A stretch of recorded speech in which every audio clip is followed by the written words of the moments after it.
Hello, I have a new microphone thanks to Noah, one of the followers here, who sent me her mic that she's not using. So let me know how is the sound now, because it's the first time I'm using this mic. It's really impressive, like real professional, nice mic that she gave me. And I want to say thank you so much, Noah. I don't know if you're here or not yet, but let me know what the sound is like, you all. How is the sound?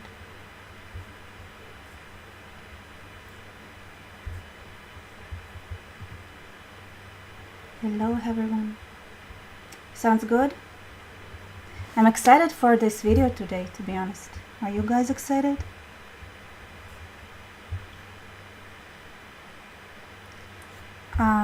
By the way,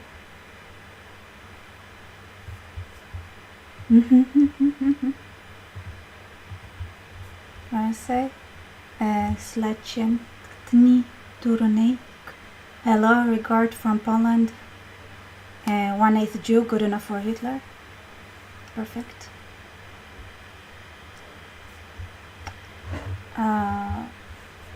It sounds like a fan in the background. Yeah, could be. It's like, what is your belief about the conquest of Joshua when he slaughtered and burned pagans? And there are questions like,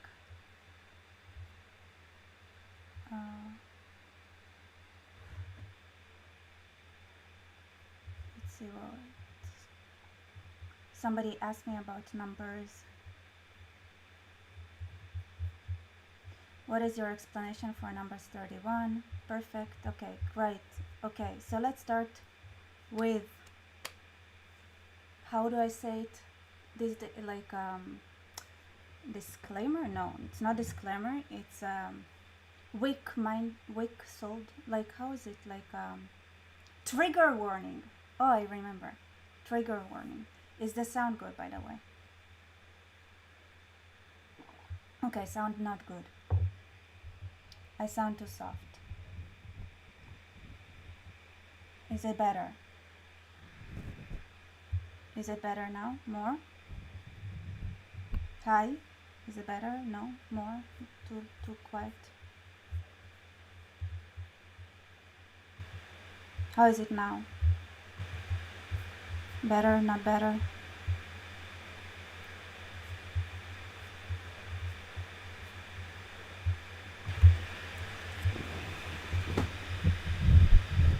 Better?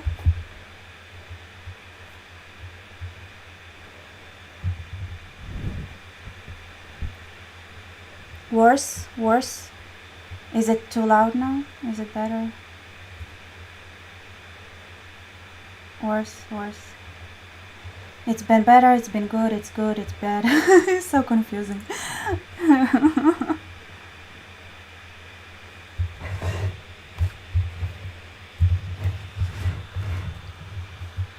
I tried to play. I've been playing with the sound today, like all day.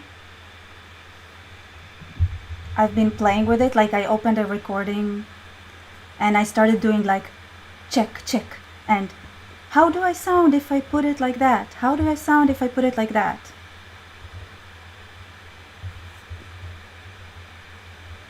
Yeah, I don't know what to do about the background noise.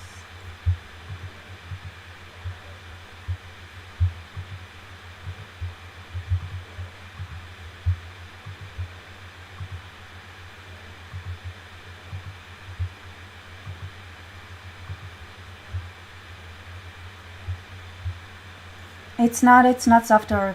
There is a lot of static noise here. It's not like out of nowhere. There is actual static noise up here. I'm hearing it too. It's like it's in real life, but I wished that you wouldn't have to hear it. So I tried to play it around.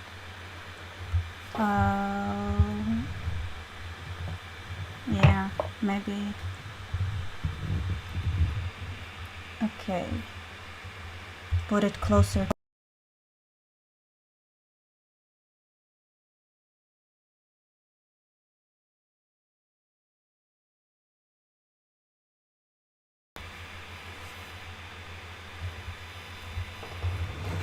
Let me see how I can get it closer and farther at the same time.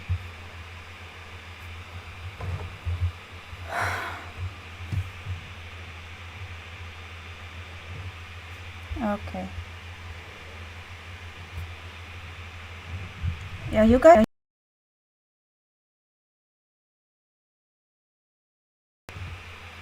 No.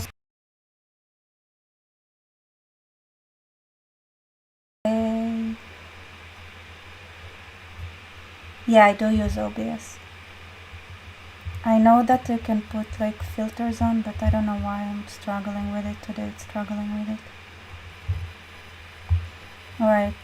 I feel like I really want to start like, even though to be honest, like it takes time for people to join us when in a start of a live. It like takes good 10 minutes until people are actually there here. I'm not touching, that's it.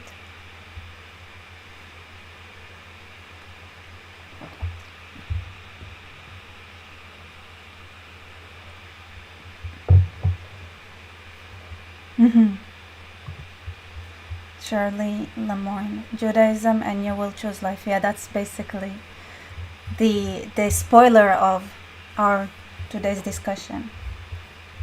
All right. I am Jewish. Is it all right now? Can we start? Because okay, one of the reasons I'm doing it live is because I want you to push back. Because let's start. I'm gonna be completely honest. Like it's not that this book is brutal. This book is brutal. Quran is brutal too, but this one is very brutal.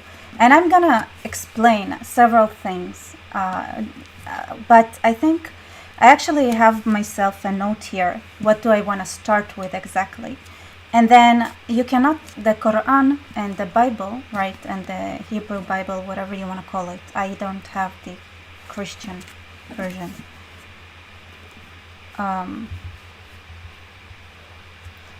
This is a book that covers at least 1,000 years, okay?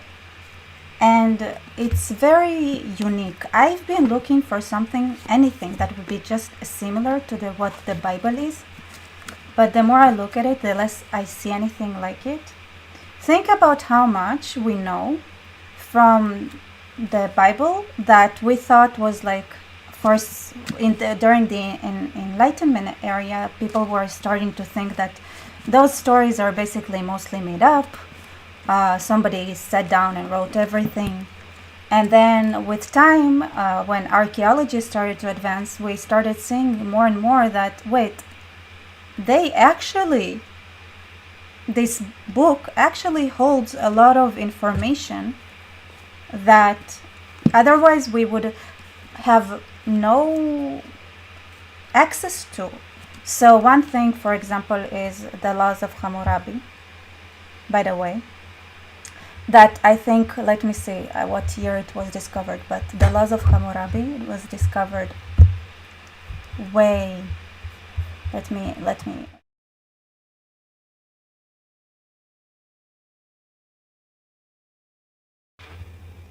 Great, amazing. I had no sound. I have to go back to everything it said.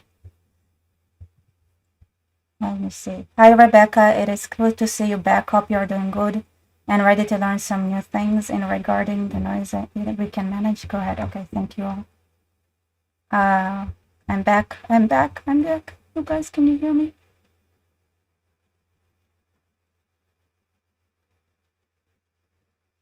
Am I still muted?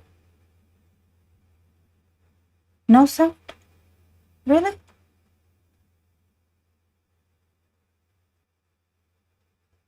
Okay, sound is back. Hi. Hello. Is there no sound? I think there should be sound.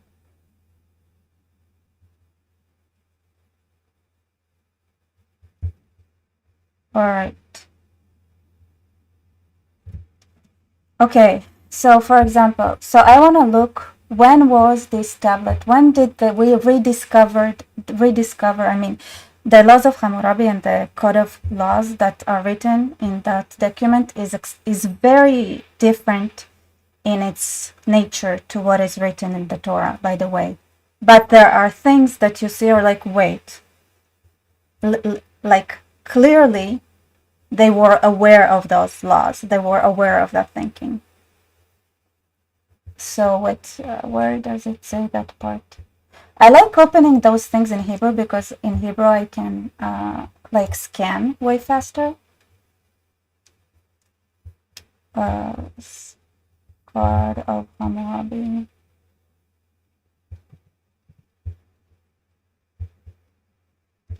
Created 1792 to 7050 BC. Where does it say, like, early scholarship? Why am I crazy? Why can't I find where they found him?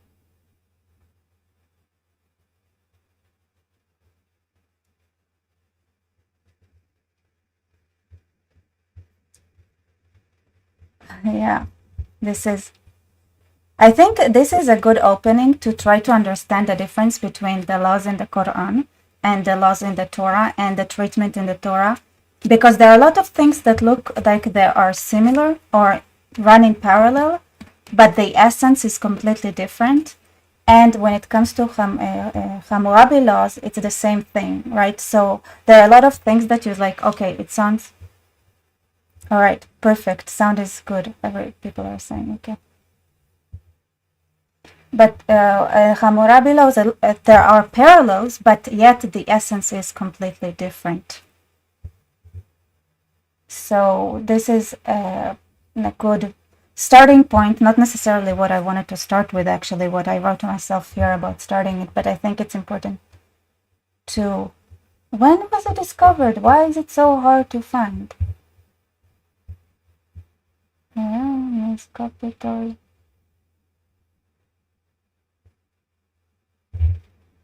Other early scholarships, frame, upper rock, lost, that's the from the best organized legal text from the nation.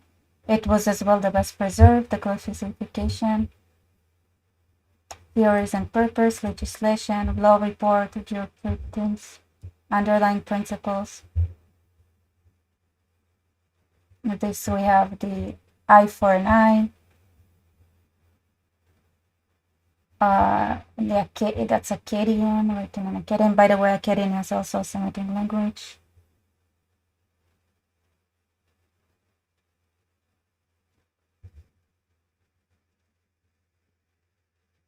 Why can't I find where it was from?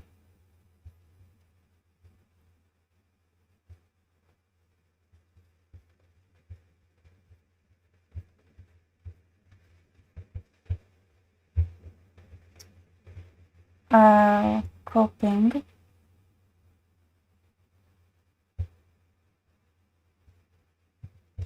I see Islam as pre-rabbinical reform and Christianity as after, but with some non-conclusion. No, no, no, no, no, no. No, this, no, no, no, no, definitely not. Like Islam, the Quran quotes a lot of times interpretations and theories that are actually only found in the Talmud, which makes it post-rabbinical in some senses. And in other senses, there are things in the Quran that are not at all in the Bible. And there are things in the Quran that are in fact so primitive, they are more similar to how the Code of Hammurabi was than what it's written in the Torah.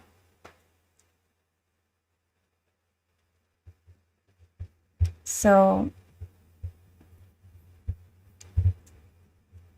why can't... I'm gonna switch languages. I just can't. I'm just so slow at understanding where is what in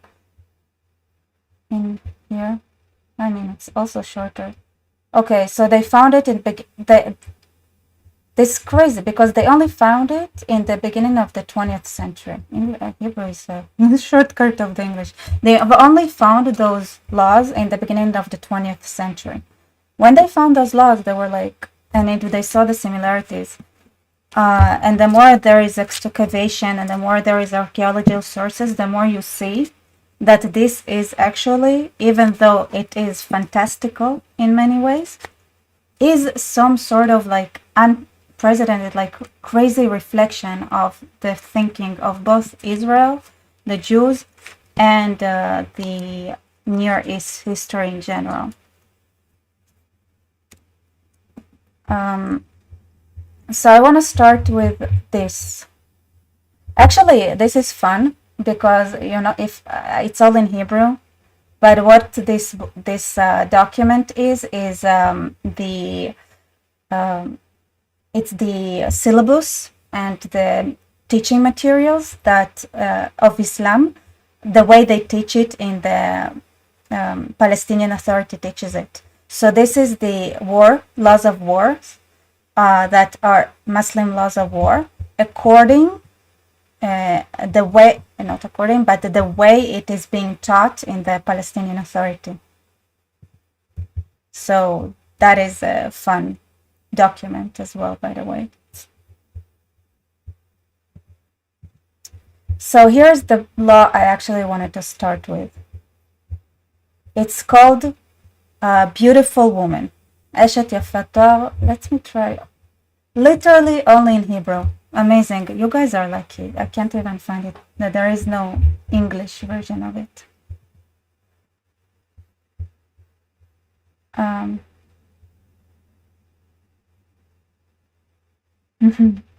Why am I starting here? I wanna, guys, if you guys wanna help me out, what does Islam say about, how do I say it? Starting with sex slaves. And this is the law that is written in Deuteronomy in chapter 21. And this is, I'll try to translate it to be simple. כי תצא למלחמה על אויביך ונתנו אדוני אלוהיך בידך ושבת שוביו וראית בשביה אשת יפת תואר וחשקת בה ולקחת לך אישה. Let's say there is a scenario that is described and God is with you and you are managed to capture the enemy. And you have hostages. And you saw that among the people that you managed to capture, there is a beautiful woman and you wanted her. And Khashakta is like you're lusting for her. And so you bring her home and here are the rules. She must shave her head and cut her nails or do her nails. It says do her nails. She must remove she must change clothes from the clothes she was captured in or she was wearing as somebody who's an hostage. And she must be, let's say you want her, right? You're not allowed to touch her. You can take her in, but you're not allowed to touch her. She must shave her head and do her nails. And she has to have 1 month when she is allowed to grieve. And if she cries, and she will cry her father and her mother for a month. And after that, then you can take her as a wife. If you don't want her, then you must set her free, and you're not allowed to sell her. And you're not allowed, and once you marry her, you are not allowed to torture her, and you are not allowed to take advantage of the fact that she was a hostage.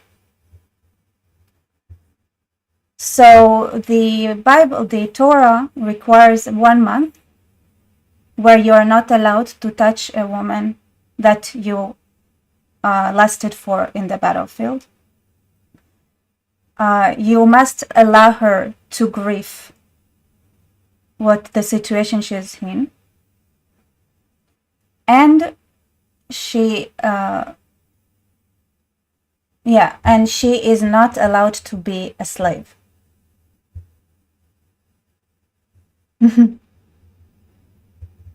Oh, Shana is putting her 1 month to see if she has her period. Maybe, but whether or not is it to see that this is also another thing. 1 month to see if she has her period is also a question. Are you even allowed to take her in? Or you're not allowed to touch anyone in general. In general, and it talks about it more in thoroughly, that the other explanations is like she must shave her head so she wouldn't look as attractive. She must look less attractive, and she has to, like, her nails must be like untouched, so that, and a month is she should be allowed for a month to cry and to grieve and everything, and the goal is to make her so that he wouldn't, it wouldn't be lust, it would be a test to see if he really wants her, he really wants her to be his wife, or he was it like just a momentary thing. Let's see. H scammer. Hey, yay, caught you live. Hi from Tel Aviv. So, how do I get in touch with you for collaboration? Thank you for all the work. More coffee for you. Thank you so much. The best way to send me a message is via X, Twitter. It's where I can actually see it. Other places, it's kind of it gets filtered, and with emails I just forget to answer sometimes. So, Shayna, question. Now explain Islam and prisoners, please. It also is like rebirth, short hair, short nails. Ivan Gadol. The head shaving was most likely a sign of mourning for that time period in history. There is some evidence that Jews did it too. Could be. And then there is a whole, of course, this is what it says. That's the Torah, right? The Torah, it doesn't explain too much. Later on, the Jewish consensus is más o menos that this is against surrendering to your wants, and it's also, there are more, like she has to convert to Judaism. There is a whole thing that they added up to it. The Uralic tribes, the Quran was copied off from the Old and New Testament. Scripture included in the Talmud and stories about prophets, etc. P.S. Le Pen won the elections. Yes, good luck. Wait, is it like final, or is it are there second elections? I heard there is like first. I don't know how it works, but yeah, it's nice to see people are waking up. Coping, I'm just reminding folks, you can ask with super chat. Yeah, that would make it easier because I say it.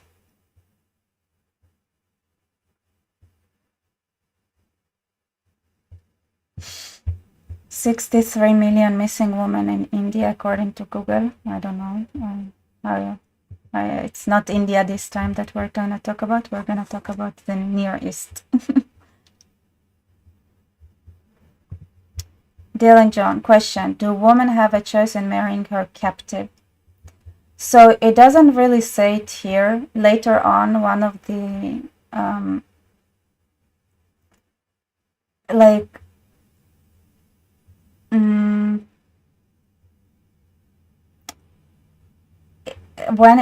whether it's viewed as, so let's be clear, like Judaism is very much against marrying someone who doesn't really believe in Judaism and the laws of Israel. So marrying, like every time, like there is. And by the way, one of the horrible like mass killings that happened in the Torah, the Midian, I think, yeah, it was because mixing up with non-Jewish, non-Israelite women. So I guess the way to refuse it would be refusing to accept the Torah, would be a way to refuse it. But it's a bit complex. It's hard to tell. Does she has a choice? Does she doesn't have a choice? Here, he actually talks about it. The Rambam thinks that if he has relations with her, he has to marry him. And there is no, I mean, the Rambam, I don't know, the Rambam at some things, like those things, I think he's quoting Islamic sources instead of Jewish sources. I don't like the Rambam in those kind of thinking, to be honest. Like it's something those when it comes to those kind of things, that you can see, like sometimes it's like, okay, you're quoting Muslim sources, not Jewish sources, really. That's what I feel about.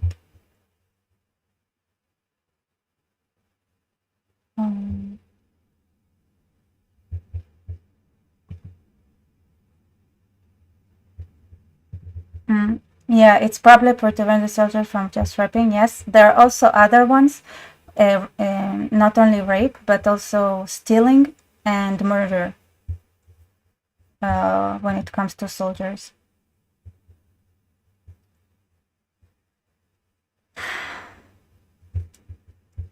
So let's talk about what we see in life, okay?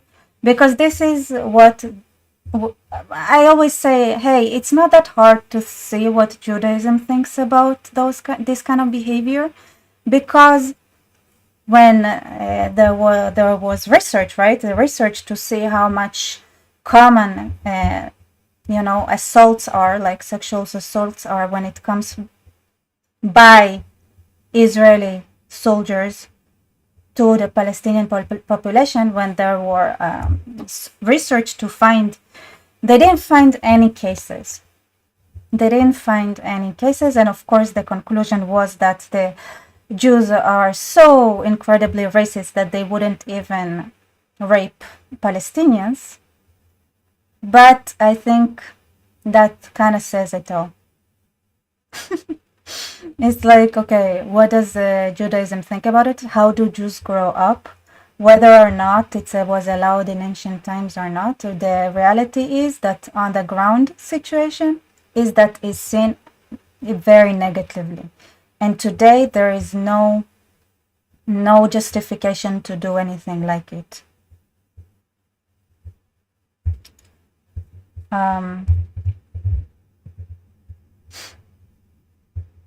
Let's see. AC, is rape considered as a crime in Judaism? Because in Islam, raping is not considered as a crime. Prostitution, polygamy, and sex slavery is not a crime in Islam, which, no, it is a crime. Sex slavery, polygamy is more complex.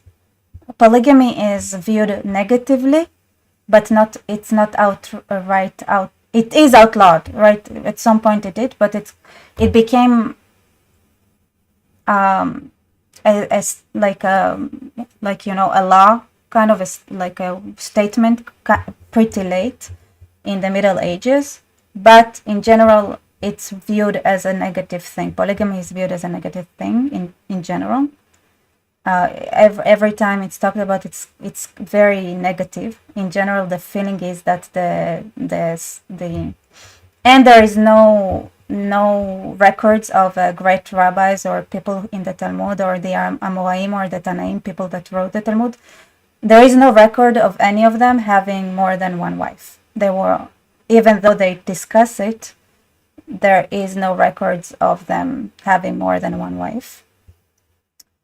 So, and rape is a crime, yes. And also marital rape is recognized in Judaism as a crime as well. Jack support. Thank you. Yes, but it's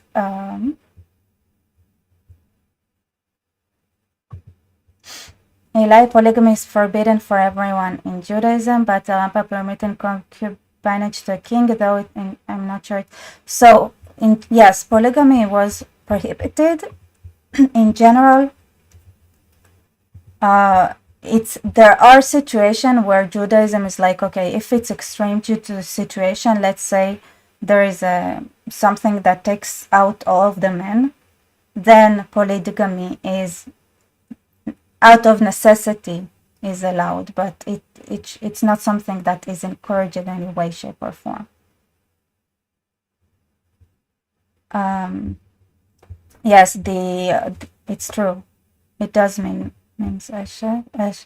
so the commandment no adultery, the way it was, adultery is a horrible translation. A lot of the it's crazy to me, like even the 10 commandments like were translated horridly translated. But yes, the no adultery is also, it's not rape. Gilui Ariyot, and in general, like so it's being described in several ways. Having relations that are a threat to the health of the child. So relations between incest is not allowed, and is in that adultery section, or Gilui Ariyot is seen as like part of it. Incest, because it's risky for the child. Having relations with children is risky for the person, or getting somebody pregnant when they are not fully, like, they're developed or like old enough for it, is also part of it, because it's a risk for the mother. And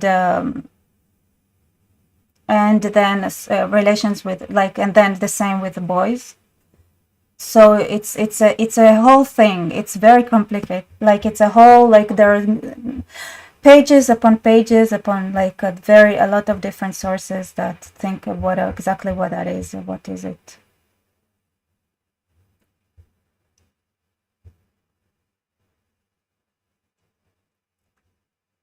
Yeah, there are no 10 commandments. It's true. There aren't 10 commandments. It's sayings. Yeah, it's 10 sayings. It's softer. And there are a lot of cases where we can see that that are in the Bible, that are in the Hebrew Bible canon, that are adulterous in nature, but they're being justified. For example, Esther is considered to be married both to Mordechai and Achashverosh. So she's married to two men, in tradition. Another one is that Yael, who killed Sisera, also had relations with him. Considered, like, it's thought that she had relations with him, and she's considered a hero, even though she did that, because there are cases that justify. Judaism is flexible. There are always something that is okay, that justifies certain things, but unlike the Quran that justifies anything possible, it's the justification in the Quran is like, what does Muhammad want? If Muhammad wants it, then it's justified. In Judaism, no, there is justification if there is no other choice. There is justification if this is the only way humanity can survive. There is justification if that's the only way Judaism will survive. Things like that.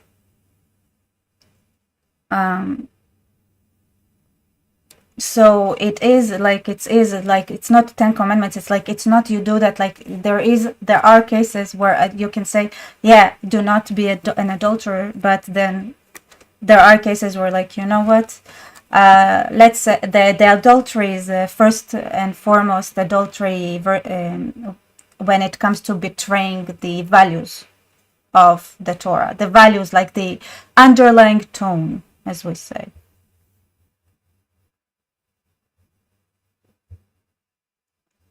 So in Islam, Of course, Muhammad had a shit ton of sex slaves. They were slaves. People that were taken as slaves can be sold. Question. What do you think about Turkey talking shit about Israel but sending supplies via Egypt? And what about Turkey and the Al airplane? This is what happens when it's a mob rule, right?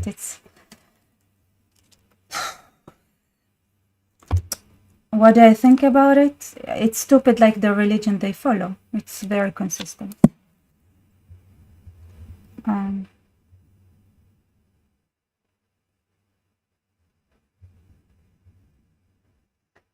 So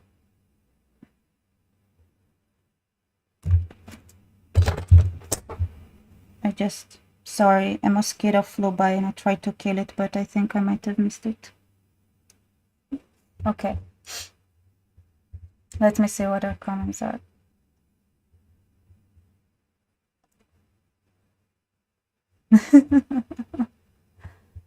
Okay, all right. So let's continue because I have a whole thing. Another fun thing is, okay, so when it comes to Islam, women are they're sex slaves. Okay, they're the Yazidi sex slaves. Do you think ISIS does anything against Islam? No, everything they do is justified by Islam. Judaism, Jews, they cannot take sex slaves and then sell them in markets around the world the way they like Yazidis are being sold, in like markets. No, Jews cannot do that. So it's very simple to see. Now let's get more. So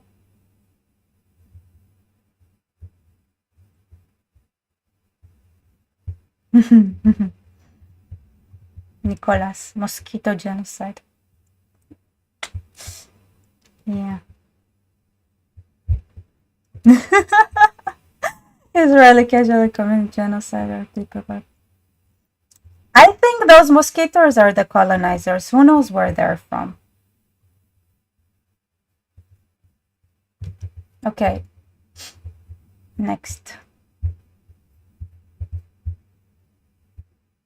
I mean, there are a lot of elements of it here. Let me take a break from showing you the screen.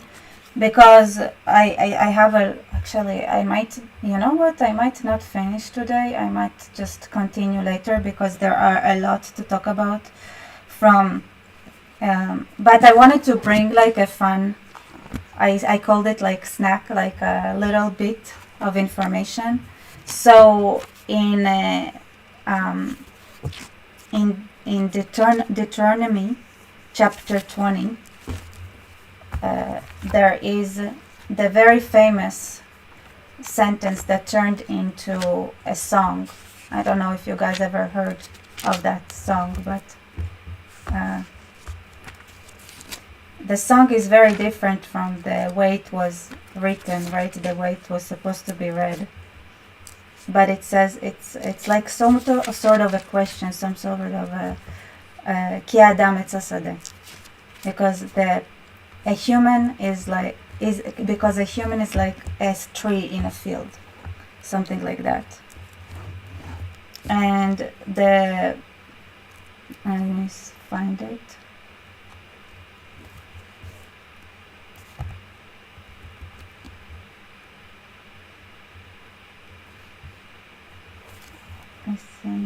I think it's chapter 20, maybe I'm wrong. All right.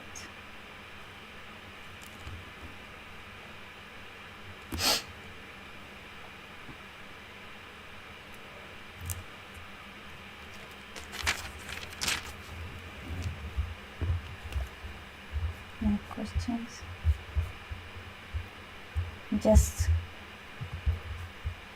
What is it?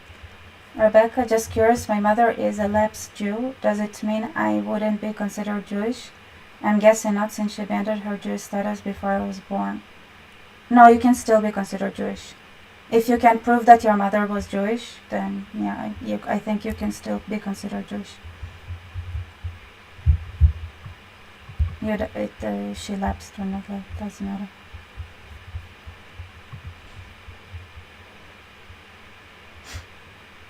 But let's conclude this part that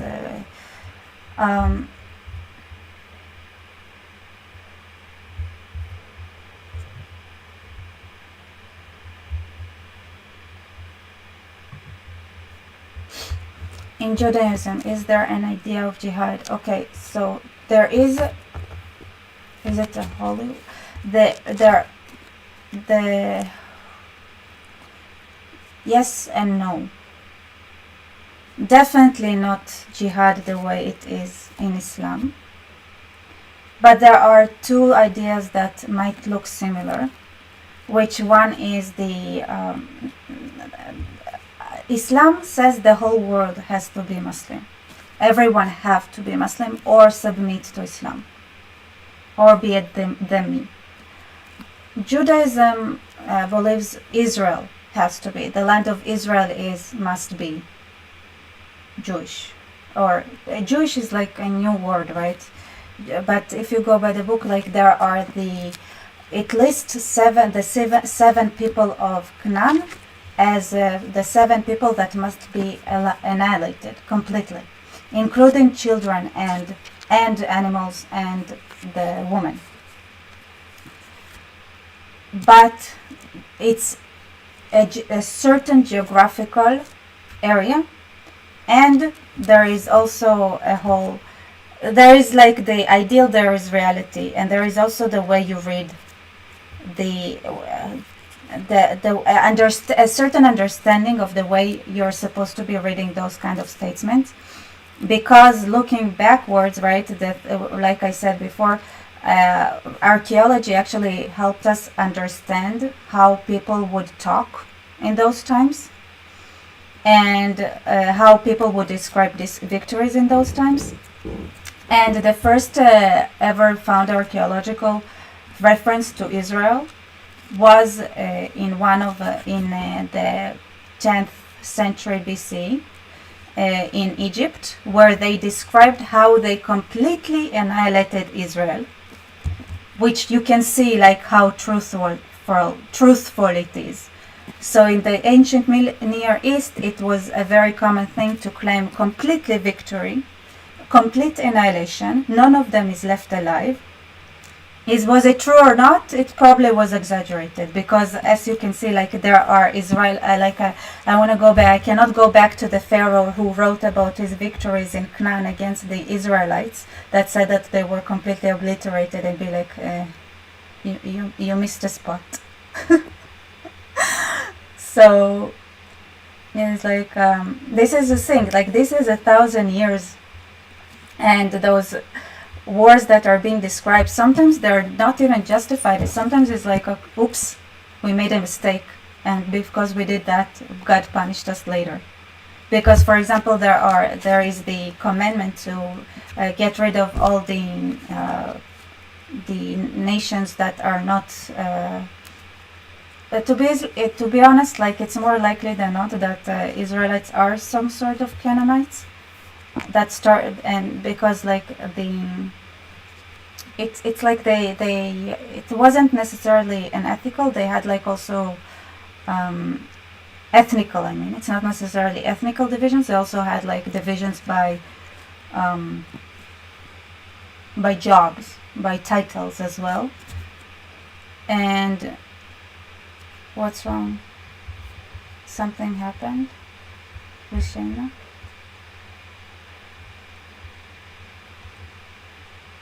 So when it comes to the enemies of Israel, is so we can say, okay, maybe it was just a figure of speech. Like it seems like the more we look at archaeology and find ancient texts, it's like this is just how they spoke. They just said it. Did they actually mean it? Maybe it's like okay, it looks like when Amalek was wiped out, it was because they got the king down. Is it really the whole people? Sometimes it is, sometimes it isn't. But also looking back, like at some of those stories, like the conquest of Jericho or conquest of the it might also be, it was written a long time after. It might also be like trying to explain why those people are not around anymore in hindsight. Because some of those stories were written hundreds of years after those people disappeared, or after the city of Jericho left, and like there was no, but they knew it existed. So so in hindsight, it fitted their narrative to explain how the Israelites conquered the land. Another reason to do that is to scare other nations around, right? The reason that Pharaoh said that he got rid of all the Israelites, even though he clearly didn't, was to be like, say you should fear me. You should be like scared of me. So when you look at it like that and you understand this is 1,000 years, it's not just one person, it's not just Muhammad that comes up with random stuff as it sees fit. This is also people trying to explain what was before 100, why something happened 100 years ago. Is there a tricky sound or something? Echo. Is it better now?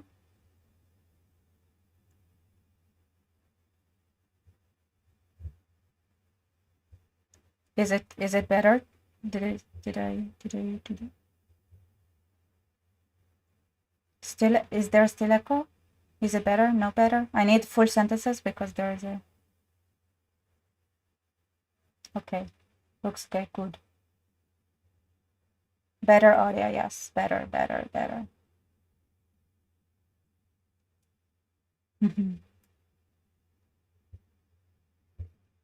Okay.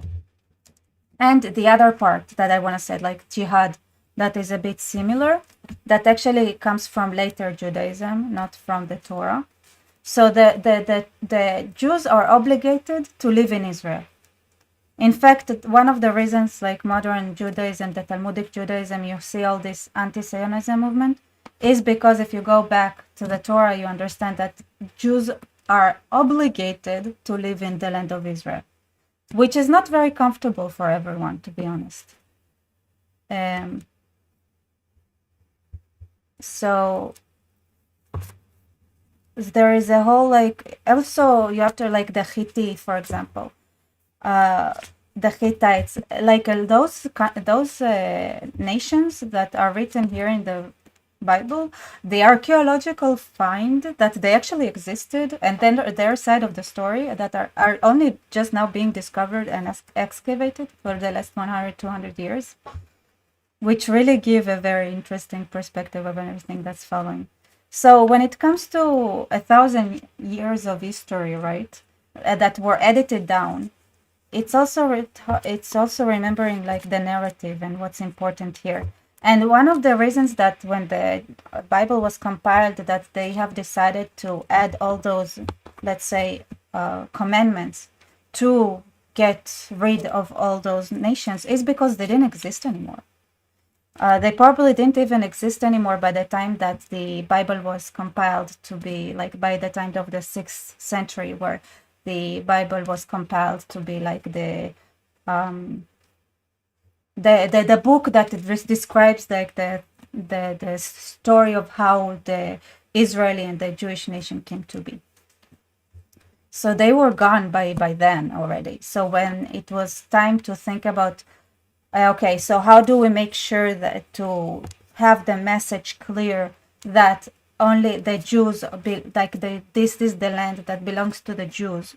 Here are the borders of that land, and Jews are obligated to live there. And not only that they are obligated to live there, everybody that lives in that realm has to convert, has to accept Judaism, because if you also read it critically, you understand becoming Jewish at when it is the way it is in the Torah and the Bible, then it's receiving citizenship, is receiving the laws of the land. So the process of converting, right, the way it is, it's actually, I'll follow the laws of the land. I accept the laws that are common laws, and then taken. So it is a nation state, really.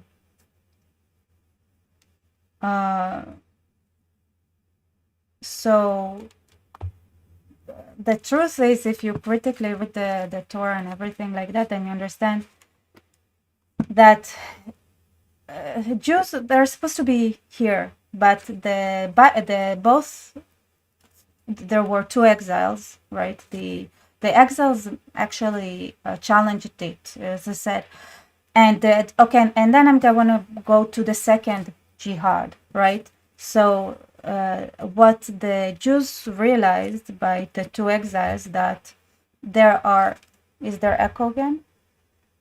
Echo, no echo.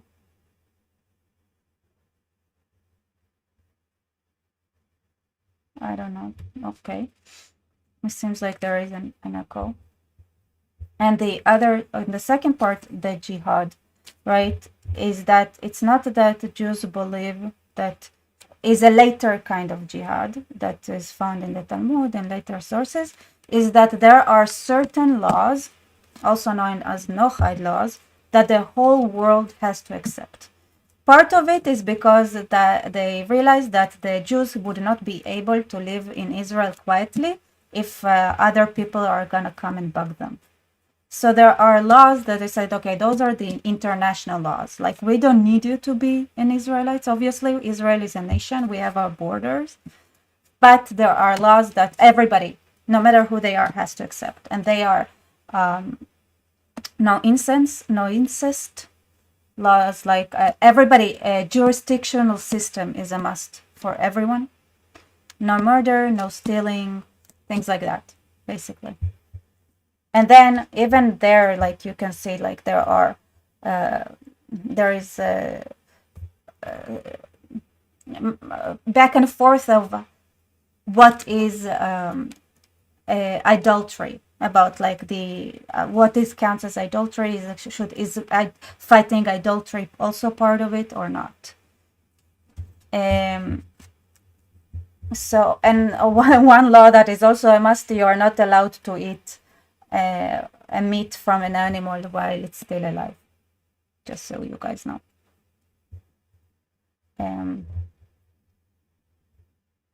So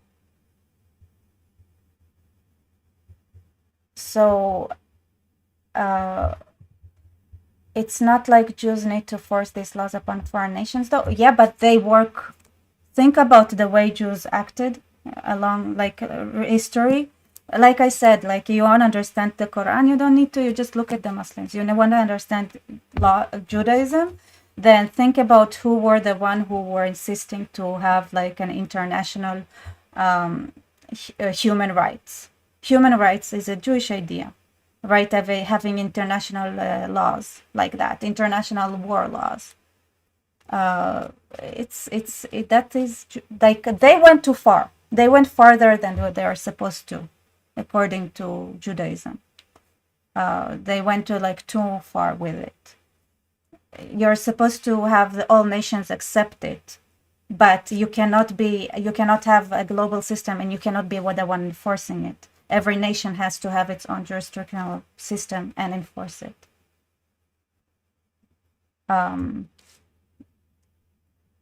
So let me be clear, kosher laws are not part of those laws. Like, no, this is only for the Israeli nation. So this is the two. Like, the difference is that the jihad in Islam is global, and everybody has to be Muslim. Everybody has to submit to Islam, or be second-class citizens or slaves, basically. So Judaism is not like that, because you can say, like, Jews, the only place they're like, it is a nation with clear borders, and only in those borders are Jews allowed to enforce the Jewish, like, or the laws, that the Israeli law. And when it comes to the global thing, the Jews care about Jews understand that there are laws that have to be international, because if there whether we have anywhere in the world, it's like a game of reverse. If there is anywhere in the world where they think it's okay to rape, where they think it's okay to murder, where they think it's okay to still at some point, because those kind of societies are always a pyramid scheme, at some point they're gonna reach us and bug the Jews. So the Jews like, wait, like if we want to sit and live quietly and peacefully, we have to have everyone accept that we shouldn't be living in a societies that are in their bases are pyramid schemes, which means they all would always have to find neighbors to take away from, which is what Islam is.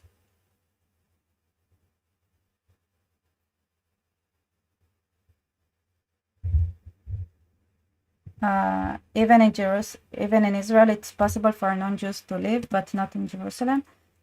Yeah, but I think we should all agree with that. Whoever lives in Israel should accept the Israeli law as their own law. Mm-hmm. Thank you, Totachit. That's a compliment. Um,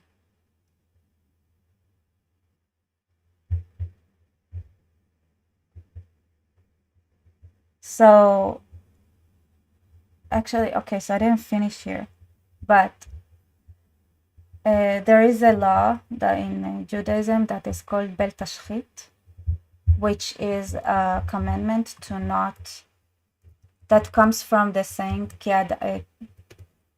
maybe I can find it in English. By the way, it's amazing to me, like if you search for stuff about the Islam, how much taqiyya you get.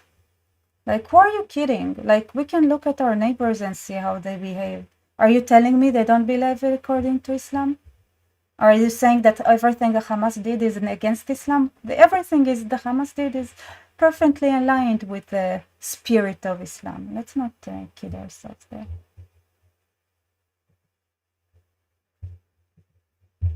Yeah, it is Dvarim Kaf. Why couldn't I find it? It is so in the Quran there is a sentence that says you're not allowed to in wartime you're not allowed to hurt trees, and especially fruity trees, something smart like that, which is a war law that is from the Torah, just for fun. Because I saw it brought up several times, like, oh, look how sophisticated and smart Islam is. It says, do not cut down trees, do not, especially fruity trees. And it's like, yeah, so sophisticated. Oh my God. I love you Muslim bots. They're so stupid.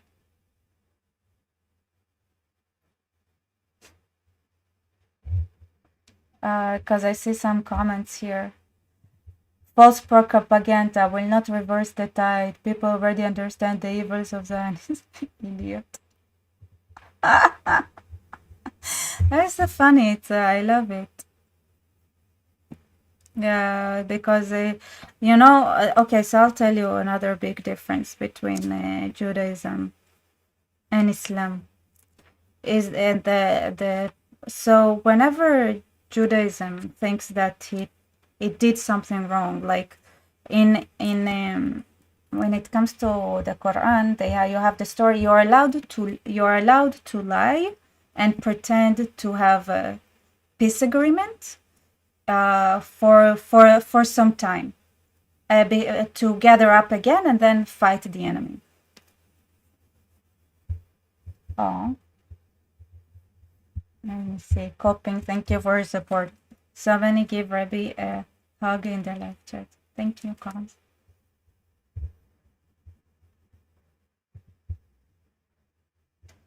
So here's the other. Okay, so there is a reason why Islam is la ilaha illallah.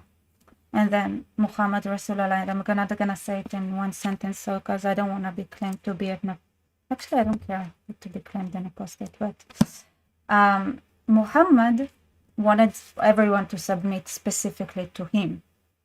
Judaism doesn't have that. It doesn't have one figure that you submit to. And therefore, there is a lot of argumentation. There is no one thing that is like, okay. And there is no human in the Bible that hadn't made a mistake, that wasn't wrong. And the Jews have themselves have wronged. And one of the wrongs that the Jews that are brought is when it comes to the Gibeonites, is that they had a peace agreement with them, and centuries later they decided that the Gibeonites are actually one of the because they lied about who they are, and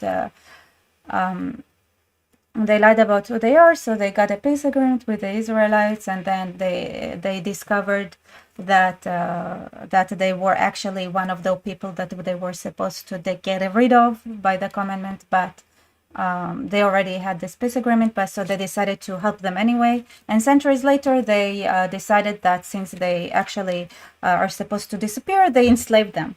And as punishment for being unfaithful for their peace agreement, the Jews got 3 years of hunger. They got punished for it, for having false peace agreement. In Islam, you don't have that time frame where you say, wait, we were wrong when we cheated, and it was a bad idea. So it's permitted. It's permitted. So you have both like narrowness in the sense of it's a one lifetime of one person, and that is supposed to be the ideal person, and everything he did was perfect. And the narrowness of it being just one person, not only limited in this time scope, but also limited in the debate or the amount of people. So, Lauricetto, hey, thank you. Glad you're here. Best wishes. I'm happy to see you here as well.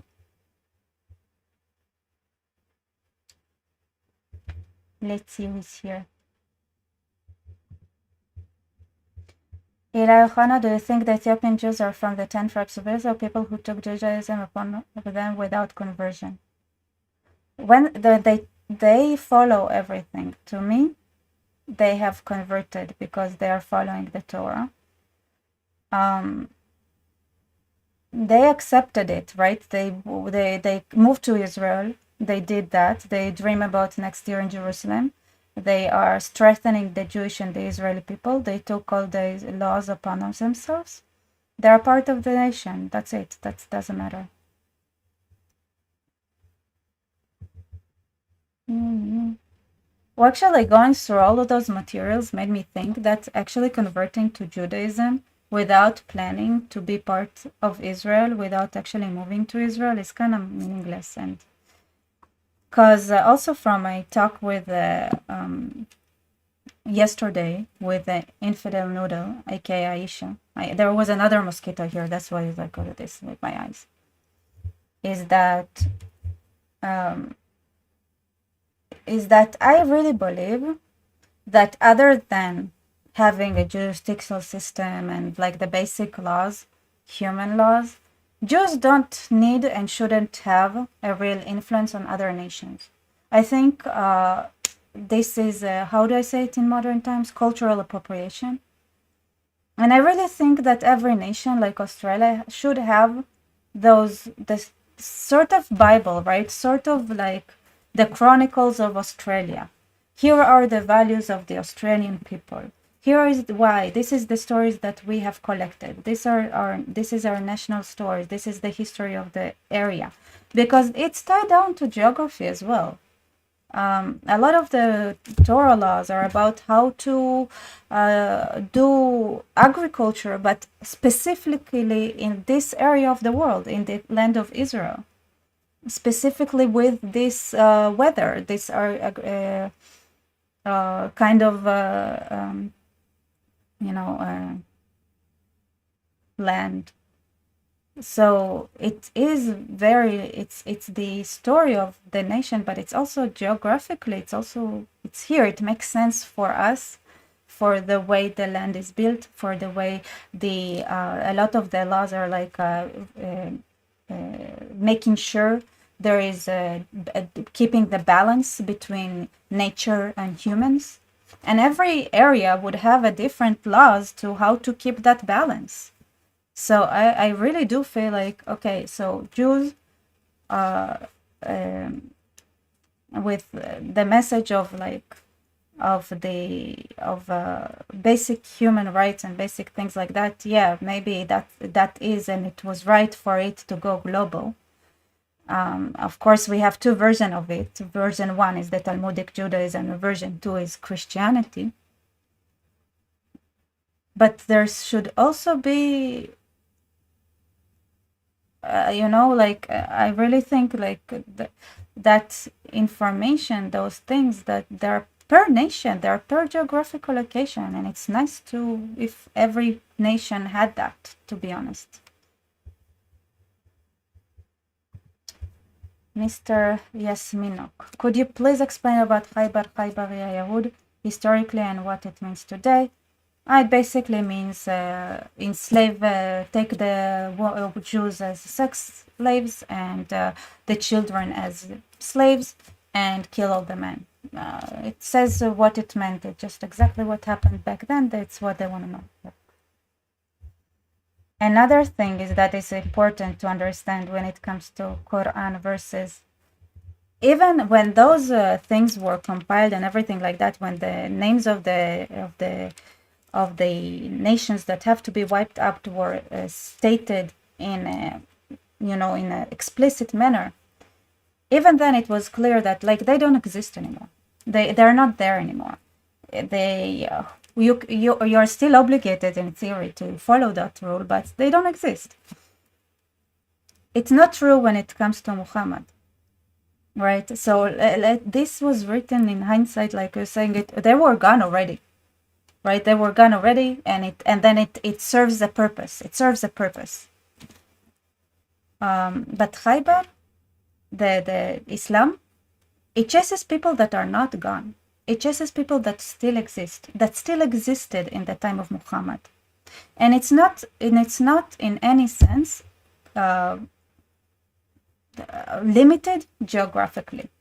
For them, it's a global war. Wherever Jews, like every single Jew, the end of times will not come until you get rid of every single Jew, no matter where they are on earth. So, yeah.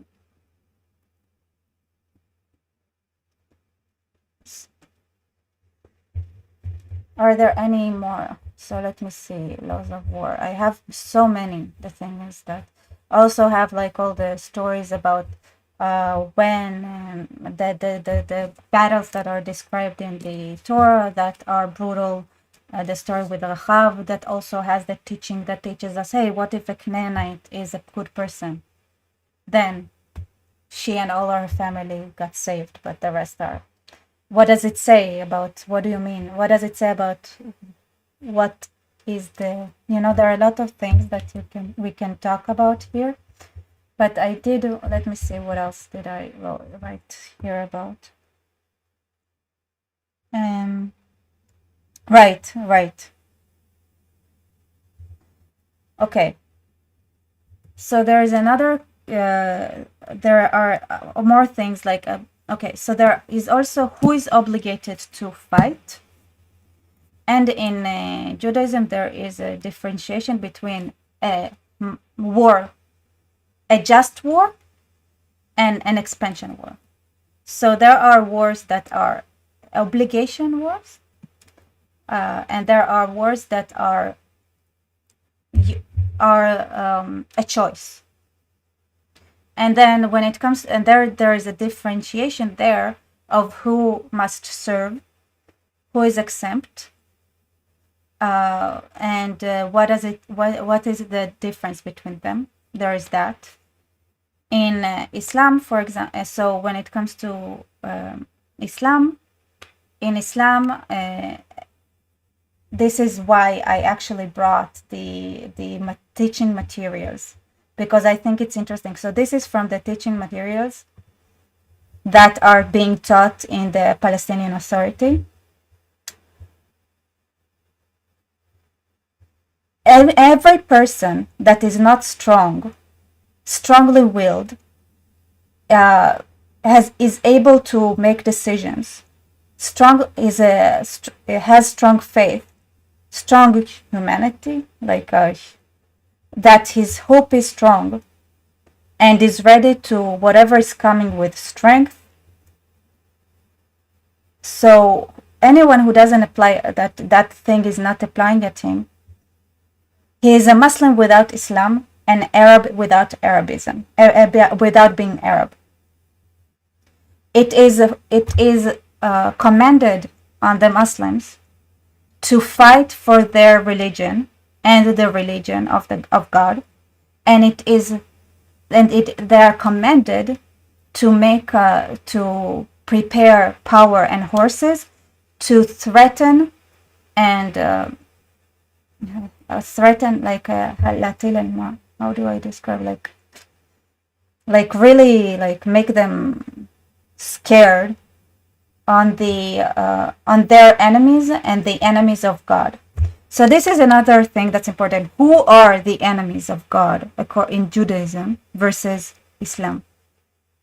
So the enemies of God in Judaism are the sinners, are people who murder, people who rape, people who and then it can be anyone. It's actually pretty equal. It doesn't matter if you're a Jew or not a Jew.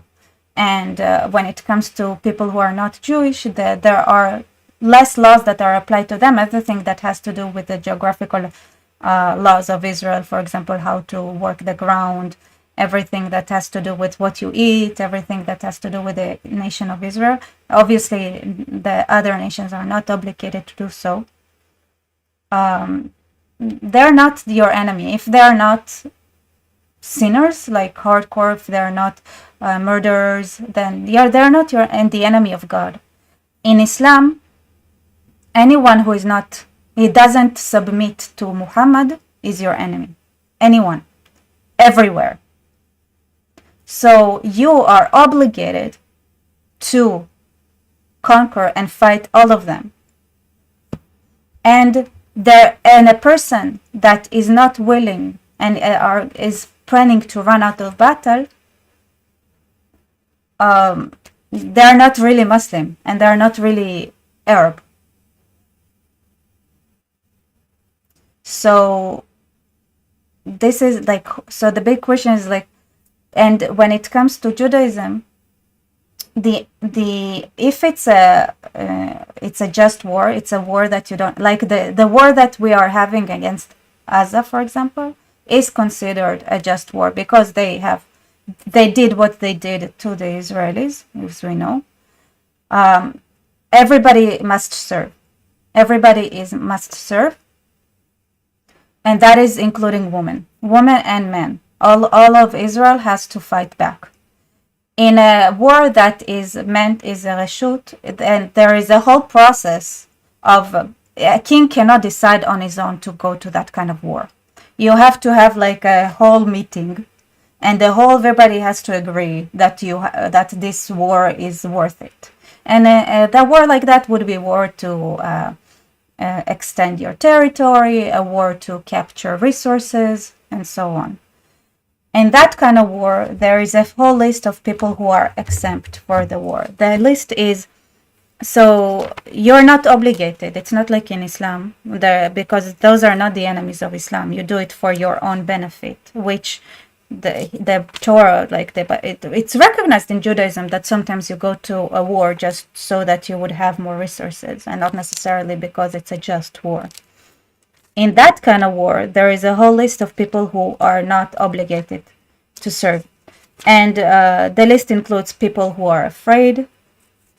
If you are soft-hearted, right, you're not obligated to go to war. It doesn't take away from your Israelism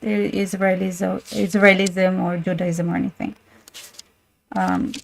And a person that just got married, a person that just planted a vineyard, and a person that just had child born. They're not obligated to go. So this is another big difference.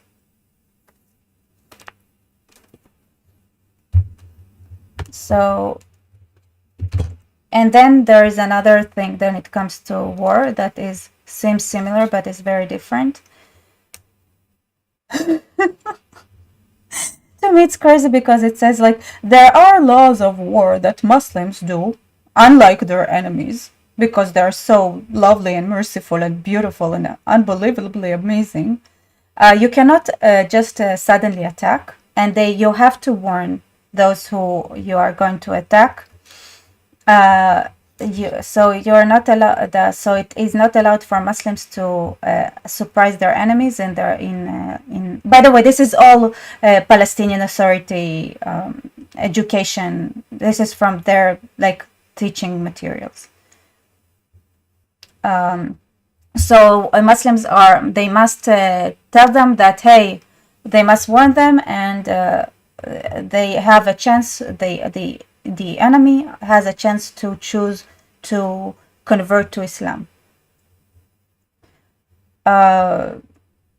And then it's crazy to me the way they write it. It's like they think they are being merciful with the most, with a lot less than the laws of old nearest. To me, it's amazing.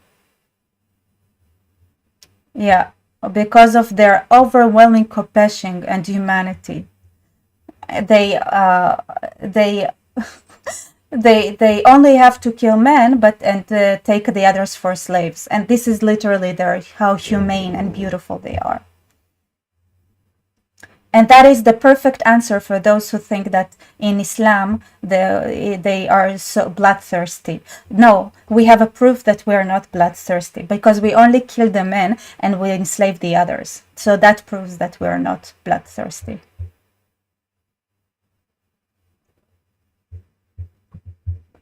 Shayna, in Judaism, if you surround a city or village, they must leave one side open for civilians to escape. Yes, definitely. And in Judaism there is also a commandment to call for peace before attacking. There is also a warning. So only if you cannot, if there is an obligation to call for peace before an attack, by the way, as well in Judaism. Everything. So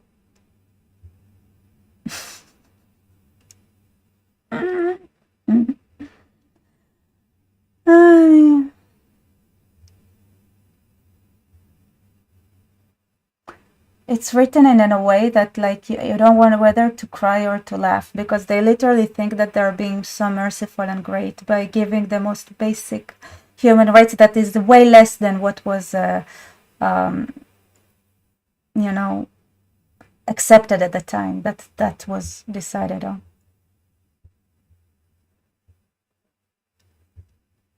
So to be honest, it's kind of amazing to me,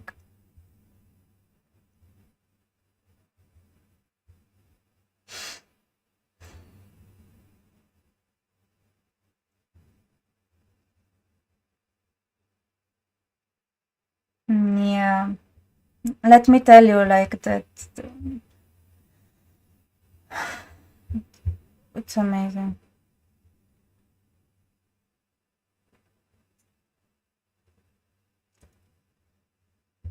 All right. What else? Because to be honest, it's because everything that is viewed as look how advanced Islam is way more advanced and more humane in Judaism. And I feel like if I start explaining everything, it's gonna take a long time more. So I really think maybe I'll just have a part 2 section for this debate, for this discussion. And that would also give a lot of people options to comment things and things that I should address. So I think I'm gonna try to wrap it up now. Yeah. Yeah, I'll just wrap it up for now, I think, because there is a lot more to talk about when it comes to laws of war in Judaism versus Islam, and also actually talking about different wars that happened in the Torah and the Bible, and the wars as they are portrayed by Islam and Islam. Mhm. Okay, any last topics, questions that we should talk about, do you think?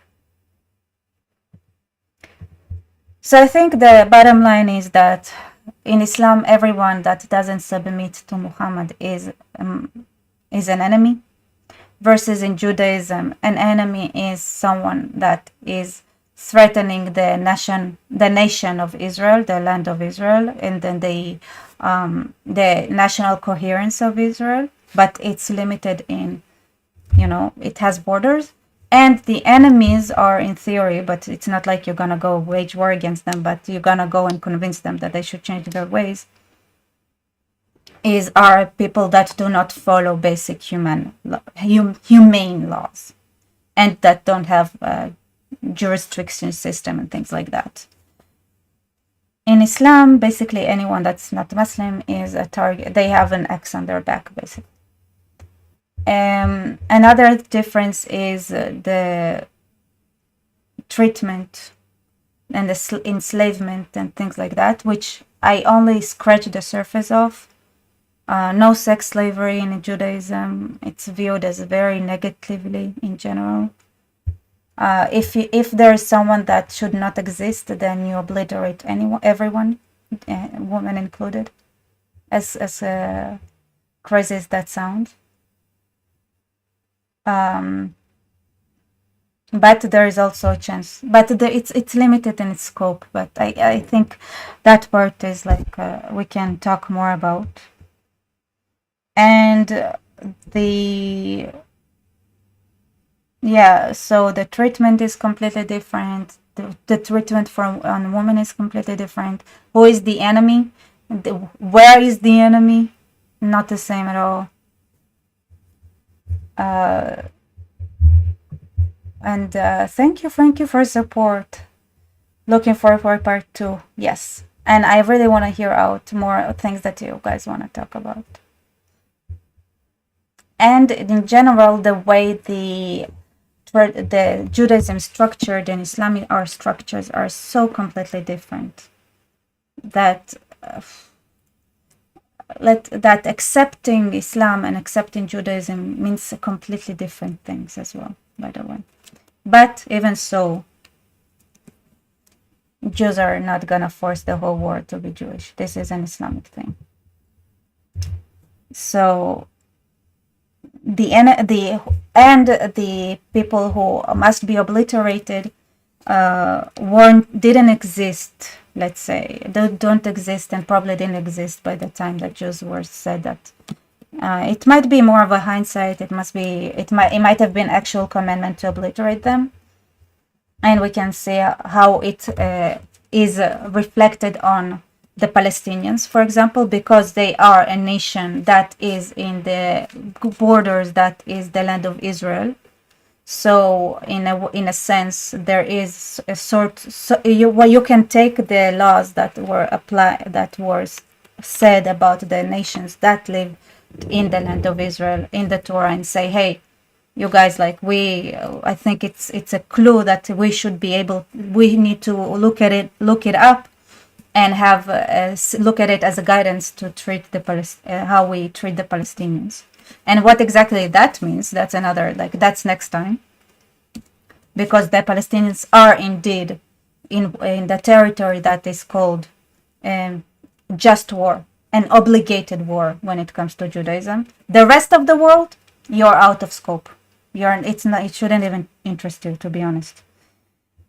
What you do to the enemy, completely different. You can see it now, like you can even see it in the way the Hamas raped all over when they came, versus there were no rape cases from IDF soldiers against Palestinians. This is also a reflection of both Islam and Judaism.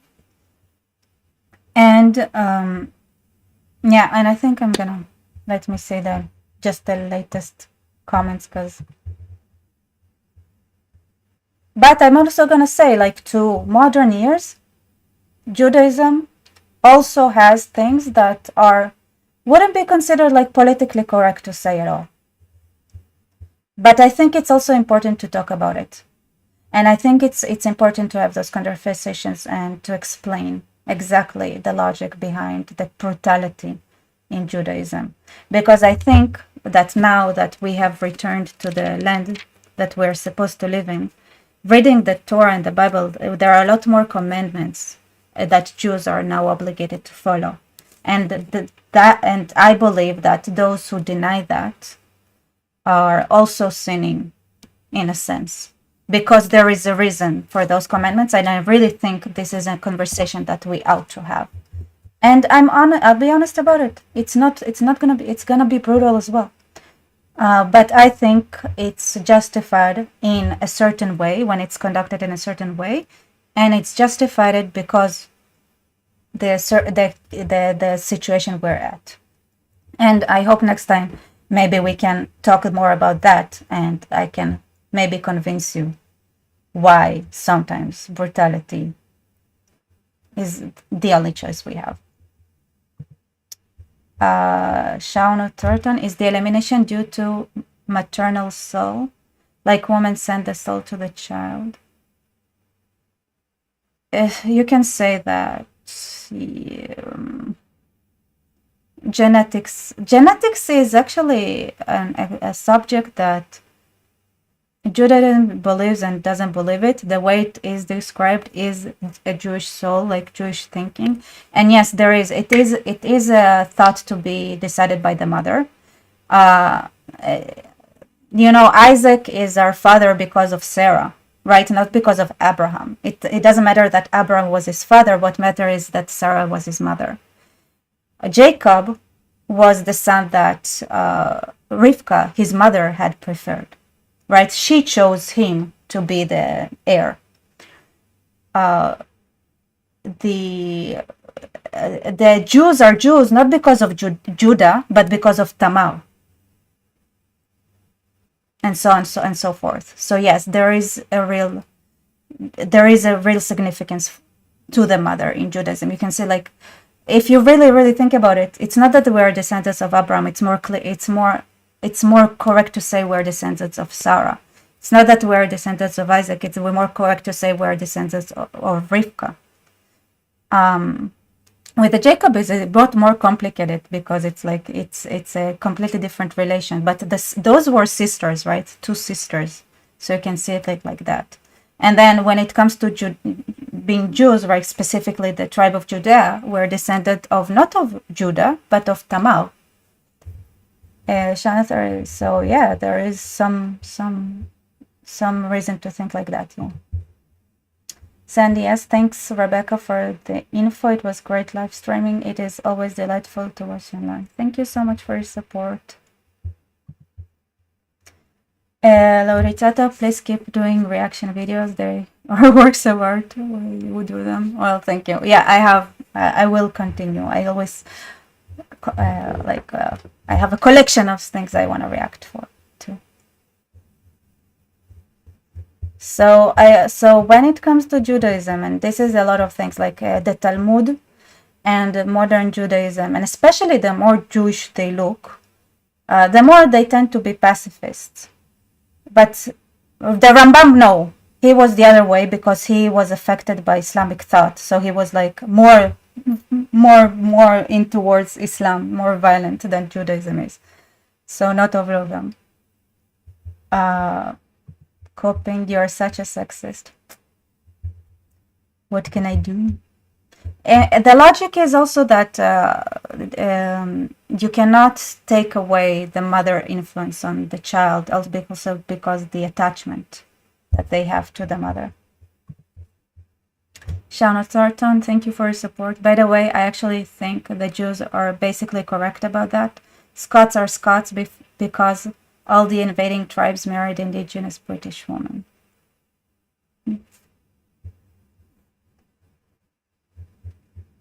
So because their mothers were Scottish. The sexiest. Yes, I like that version more. I like being Sexy, not sexist. Thank you. Thank you for your support. Yeah, viva la difference. It's exactly that. It's like you read the Quran, and it seems like, yeah, in Quran you are obligated to call for peace, which is Islamization, and then in the Deuteronomy you're also obligated to call for peace. Oh, but the peace and the difference between the peace here and the peace there is like the difference between day and night.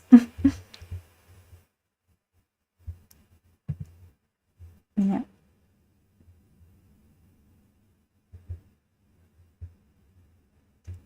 So yeah, thank you all for your support. I think everything else would be in part 2, and also in the comments I would be able to dive like down to more like you know. And also, let's be honest, it's a conversation that we're gonna have. Thank you, Arthurman. Thank you so much for your super chat. It's a conversation that we ought to have. This is why I also made a video like, who are the Amaleks? Like, what is Amalek? How do you create an Amalek society? What really happened eventually to Amalek? I think all those things are important because it's a great question because of the Gazans, for example. If you look, this is from the Palestinian Authority. But if you look at the Gazans textbooks, they're gonna be a million times more brutal than the Palestinian Authority. They are eliminating every child that is not a sociopath.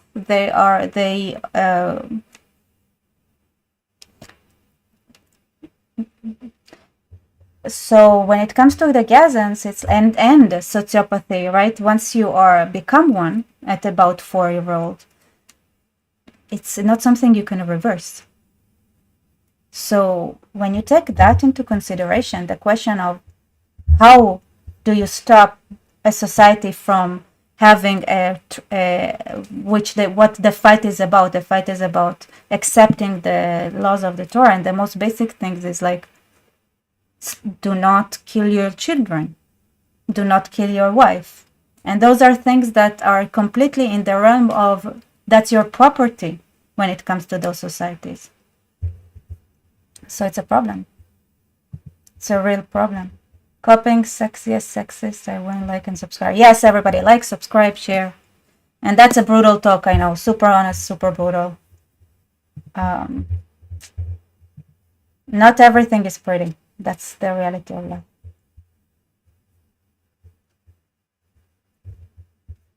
So I think that's it for tonight.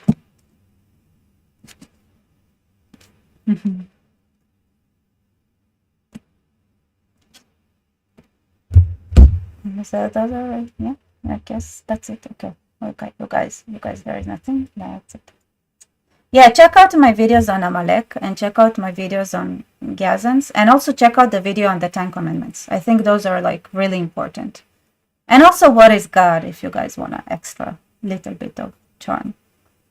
But I actually made a playlist. I called it Understanding Humanity. I really recommend that because I feel like for part 2, when we start talking about the brutal stuff in Judaism as well, I want to have an honest conversation. So everything that is in that playlist, I think, is a must when I really break it down, trying to explain why some of those commandments are brutal, and like why is it sometimes it's also like the obligation is also applying on the woman. Sandy, yes, Rebecca's boss is like, welcome. Because I also don't want to completely write off and say like this is just a figure of speech, because it's not exactly just a figure of speech. There is also like it's not that extreme, right? It's not real obliteration, but there is a core of truth to it. There is.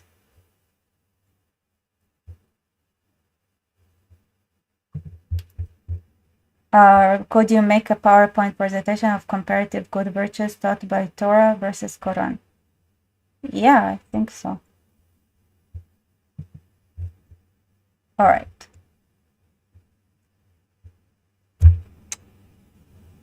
By the way, for those who are wondering about me wearing sleeveless, there are no modesty laws in the Bible and the Torah. There are none.